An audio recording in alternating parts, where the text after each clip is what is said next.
This person is probably one of the newest members of the Fintech community. He's held his job just for the past 6 weeks or so, and he's coming into a situation that is, really being the leader of one of the leading companies in the space. So he was at Twitter. Before that, he was at Goldman Sachs in the NFL, and so he's bringing a lot of diverse experience into his role at SoFi.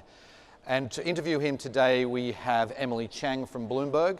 So please join me in welcoming Anthony Noto, CEO of SoFi, and Emily Chang from Bloomberg. So just before we came on stage, Anthony tweeted, big milestone, that SoFi just hit 500,000 users. You've only been there for 6 weeks, so I don't think we can give you credit for it, right? Correct, I agree. But how'd they do it? I think the core of the idea is that no one's truly innovated across a broad technology platform in financial services, and the thing that attracted me to SoFi is building on that and that opportunity to really create a new generation financial services company that leverages a technology platform, not in single point solutions, but in a broad-based way, the way Amazon has done in retail or Priceline or Expedia have done in online travel. And I think there's a unique opportunity not just to deliver better products that are faster, more selection and more convenience, but to also wrap in a membership type of benefit so you feel part of a community and part of an education process, and quite frankly, a confidence that you're making the right decisions.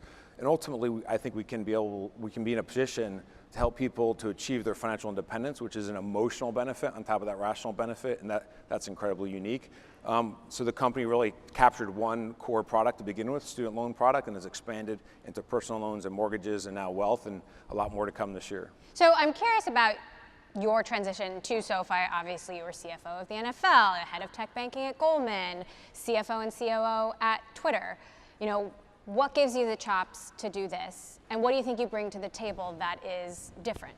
Sure. Well, first, the opportunity is very intriguing, and one of the unique elements about the opportunity when I was first called about it, I went on Twitter to see what people were saying about SoFi's brand. And I'd say two things. It's very rare to see members or customers to be so passionate about a financial services brand. It's typically seen as a very cold, hard transaction. And the sort of testimonials I saw on Twitter from members of SoFi was a passion. And I thought that was very unique. The second thing is the brand is durable. It went through a really tough time in an industry where you have to have a lot of trust. You're sharing a lot of personal information with that company and that brand. And the momentum in the business really never slowed down.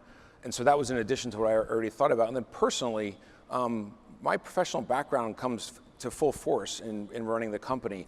I've been in tech, I've been in finance, I've been in social and consumer. And so I saw it as a unique opportunity to leverage those experiences and help us accomplish this mission of driving financial independence for consumers. You also just announced a CFO. Also this morning, Michele Gill, yes. Former Goldman alum. Was it the Goldman connection that made that happen, or? No, Michele and I did not know each other at Goldman. The day my announcement of CEO was made, I had already started to work on CFO recruiting, and one of my former colleagues called me and said, you should get together with Michele. She had recently left Goldman and went to an investment firm, and so I thought the chances of getting her were pretty low. In fact, she would say this, when I met with her for the first time, she said she was only meeting with me at the request of our mutual colleague. She said, there's a 1% chance you're going to convince me to do this. 1% is not a 0% chance. And I said, well, I think we have a chance. So we're really excited to have her. She's a unique combination of being a financial expert.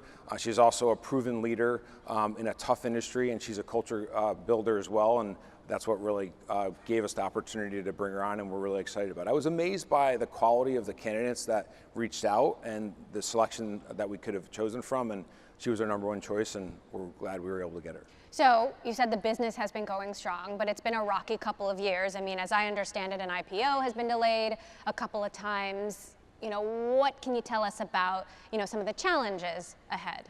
Yeah, what I'd say is a couple things. We've gone through a prioritization process and reforecasting the business for 2018. The momentum in the business has been strong. Last year we did just under $13 billion of total loan volume, up 60%. We just had a record Q1 in loan volume. We've penetrated the top 10 issuers of asset-backed securities, really joining the ranks of some stalwarts like American Express and General Motors. So that's all on the positive side of the equation. And what we really need to do in 2018 is focus on three things. First, We want to strengthen our core loan products to make sure that we're doing that in a more productive way and continue to improve the quality of those products for our investors in our bonds and our residuals. Second, we have to accelerate the investment that we're making in this concept of building out a broad-based platform. And so we're doubling down in wealth and money, which is a modern day take on a banking account, also as an advice product and a credit card product. And so in wealth, we're going to expand the asset classes that we're offering.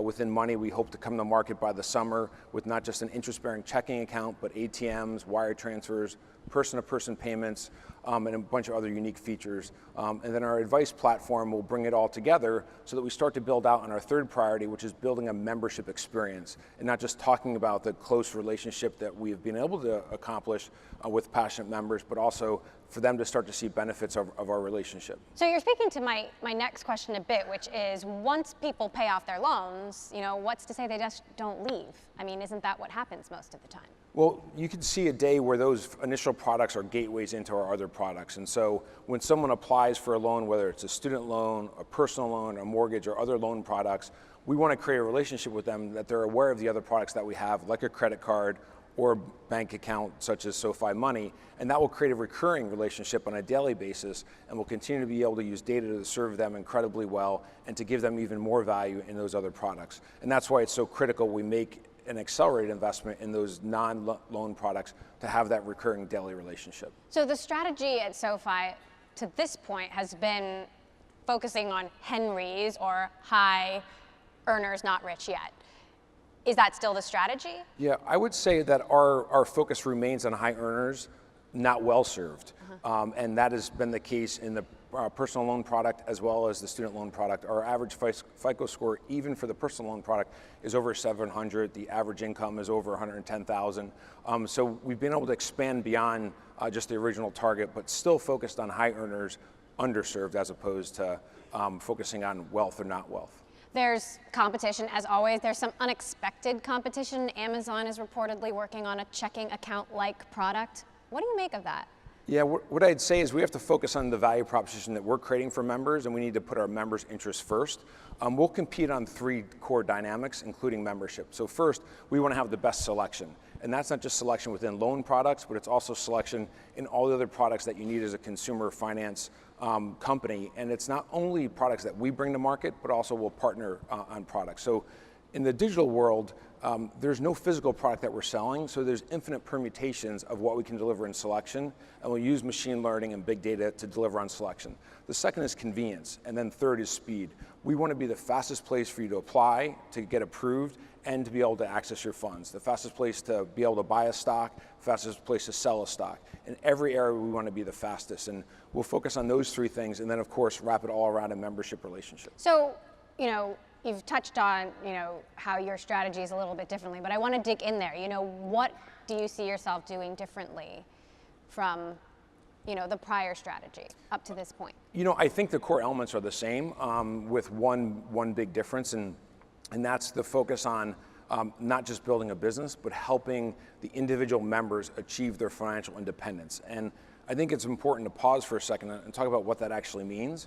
Financial independence today for members isn't about being rich. It's about having enough money to do what you want.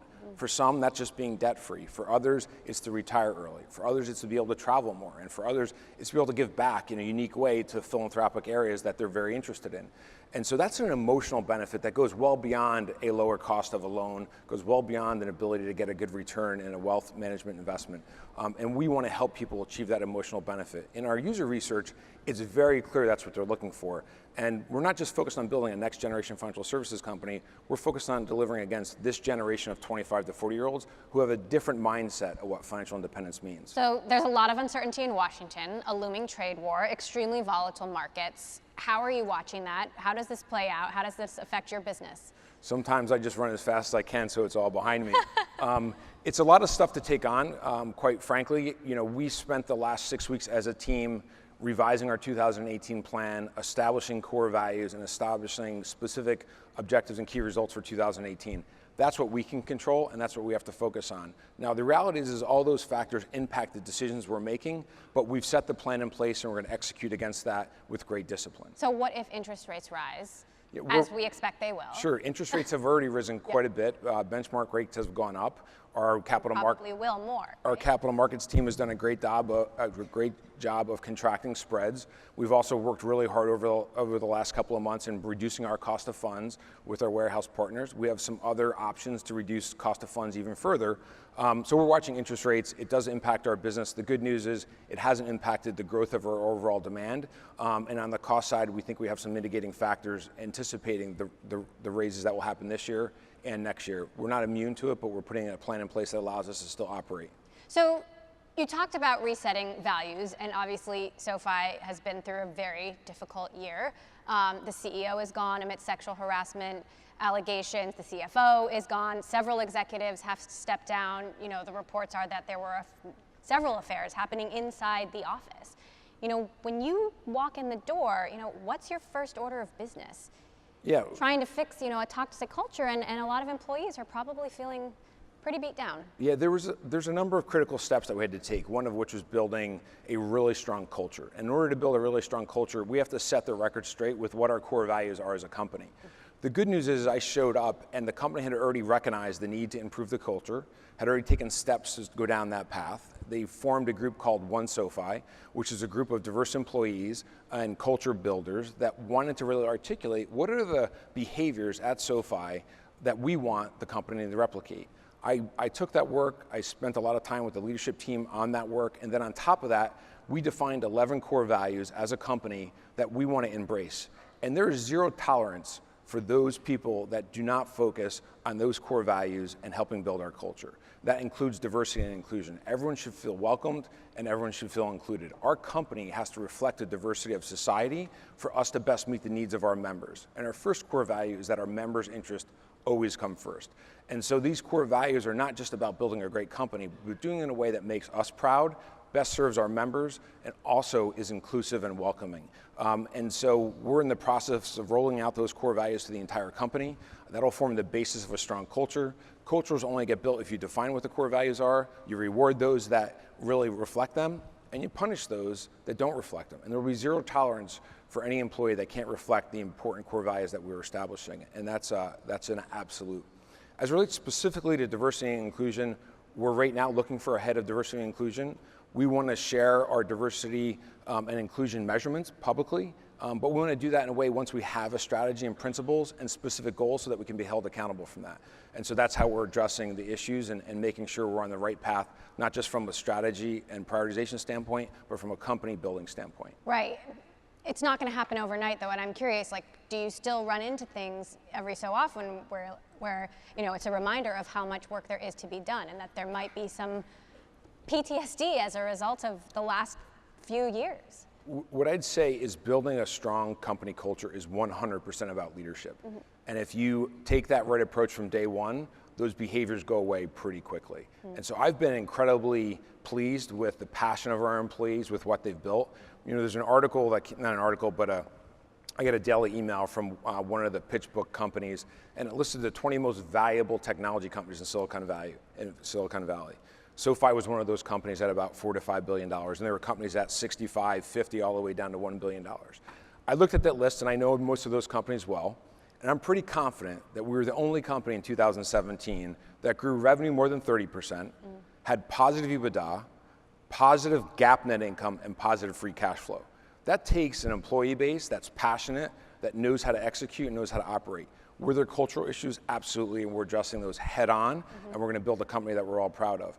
But there's a core group of people at our company that have done something that 19 other companies that are viewed as the most valuable didn't do.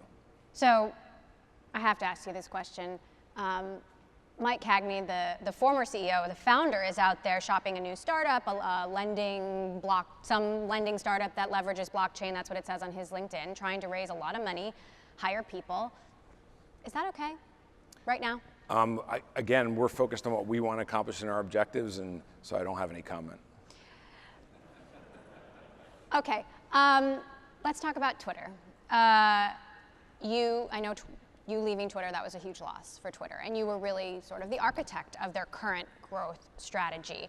Even though the president is using Twitter multiple times a day, we all go to Twitter for, you know, sort of instant news, you know, instant commentary. the growth has stagnated. Do you think Twitter can really re-accelerate its user growth? So I'm not going to comment on Twitter's forward-looking view or my point of view about where it can go. What I do know is the company has accelerated user growth, and they've had double-digit growth for several consecutive quarters. Beyond that, I haven't been there, so I can't really comment. We built a really great team. I'm proud of what the team accomplished in my time there, and I'm watching from the sidelines now. So I will cheer them on every chance I can. I'm incredibly passionate about the team we built and the purpose they have, but I can't comment on where things are today. Mark Zuckerberg is in Washington this week. He's already talking to lawmakers today. He is testifying before the Senate Judiciary and Commerce Committees tomorrow, and then again before the House. Facebook is in the middle of probably its biggest scandal yet. What's your take on where Facebook went wrong? I'll focus on what our core values are because I think they're establishing a foundation of what's important.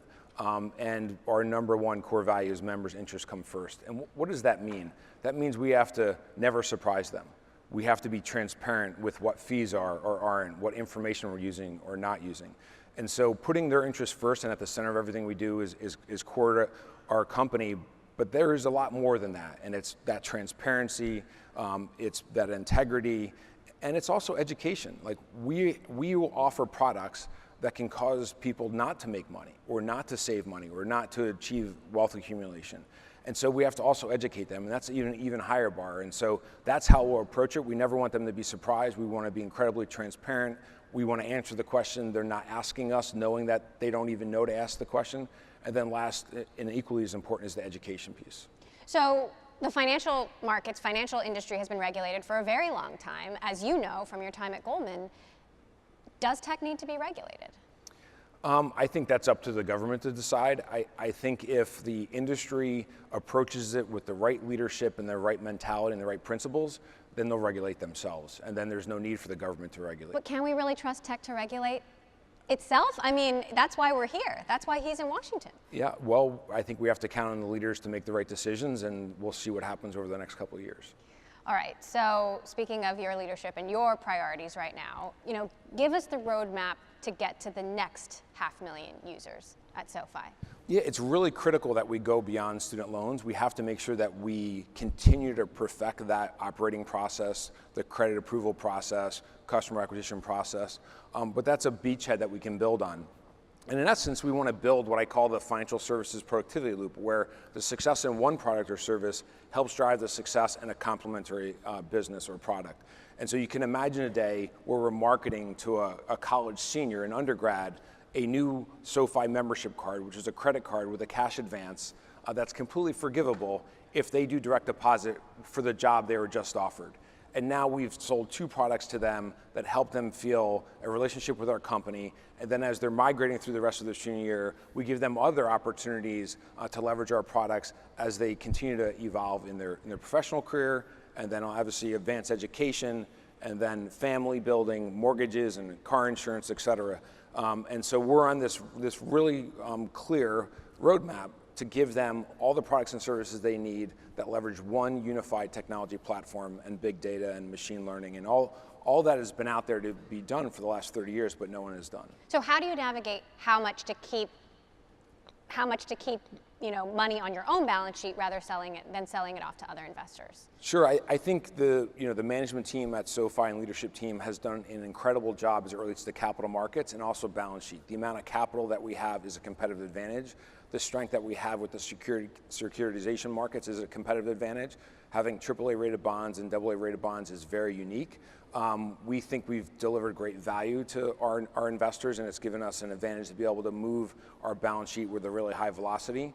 As we navigate through the economic cycle and interest rate cycle, we will have some changes, and I think we'll do some unique things on top of the creativity that's already been brought to bear. But without a doubt, the balance sheet that we have and the capital markets strategy that we've had has been a huge competitive advantage, and we want to build on that. Do you consider Goldman a competitor? I focus on what SoFi is capable to do in our strategy. Anytime someone can buy a financial product or pay for a financial product away from us, that's by definition a competitor. But we focus on our members and what value we're trying to build for them. So is the goal still to take SoFi public? Do you see SoFi as a public company someday? It is not a priority in 2018. We have the financial measurements to go public, but there's a lot more that we want to do from a company building standpoint, both in terms of the culture, as well as our roadmap and our 3-year plan before we go public. So I do see a day when we will be public, but it's not going to happen in 2018, and it won't happen until we feel like we have all the right pieces in place to be a successful public company. I've been involved with taking more than 100 companies public, either as a research analyst or as a banker, and they've looked at even more than that. So I'm really confident in the framework that it's required to be public, and we have a lot of that framework, but I don't want to take that step until the company has accomplished more on the product, accomplished more on the core values, and has really delivered on some pieces of the pie that will give us the right valuation for the type of company we are.